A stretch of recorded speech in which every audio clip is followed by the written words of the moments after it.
अरविंद केजरीवाल को झटके पर झटके मिल रहे हैं। दिल्ली चुनाव में कुर्सी गई और सरकार भी गई। अब आम आदमी पार्टी की मिनी सरकार पर भी खतरा मंडरा गया है। जी हां, हम बात कर रहे हैं एमसीडी की। एमसीडी में अब आम आदमी पार्टी की राह मुश्किल करने में भाजपा जुट गई है। भाजपा की नजर अब मेयर की कुर्सी पर है। दिल्ली नगर निगम में सत्तारूढ़ आम आदमी पार्टी की स्थिति आगामी मेयर चुनाव से पहले कमजोर होती दिख रही है। इसी महीने यानी अप्रैल में होने वाले मेयर चुनाव को लेकर भाजपा पूरी ताकत झोंक रही है। भाजपा के पास इस समय 113 वोट हैं, जबकि बहुमत का आंकड़ा 132 से 133 है। दूसरी ओर आपके पास 122 वोट हैं और वह तभी बहुमत तक पहुंच जा सकती है यदि कांग्रेस और एक निर्दलीय पार्षद उसका समर्थन करे। 2022 के नगर निगम चुनाव में आपने भाजपा के 15 साल लंबे शासन को खत्म करते हुए बहुमत हासिल किया था। इसके बाद फरवरी 2023 में शैली ओबेरॉय आपकी पहली मेयर बनी और नवंबर 2024 में महेश खींची दूसरे मेयर बनी।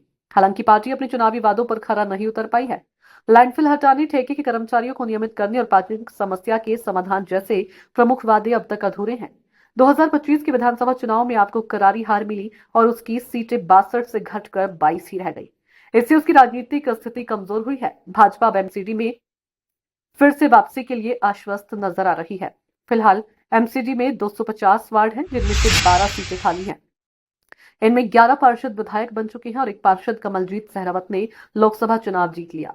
इन सीटों पर इलेक्शन मेयर चुनाव के बाद होंगे। मौजूदा समय में एमसीडी में कुल 238 पार्षद हैं। इसके अलावा विधानसभा अध्यक्ष द्वारा नामित 14 विधायक और 10 सांसद मेयर चुनाव में मतदान करेंगे। वर्तमान संख्या के अनुसार आपके पास 116 पार्षद हैं, जबकि भाजपा के पास 113 है। कांग्रेस के पास 8 और एक निर्दलीय पार्षद है। 2022 के चुनाव के बाद आपके पास 134 पार्षद थे, जो अब घटकर 116 रह गई हैं। ये गिरावट आंतरिक कलह और कांग्रेस के साथ मतभेदों के चलते हुई है। इसके चलते भाजपा के लिए मेयर की कुर्सी तक पहुंच आसान हो सकती है।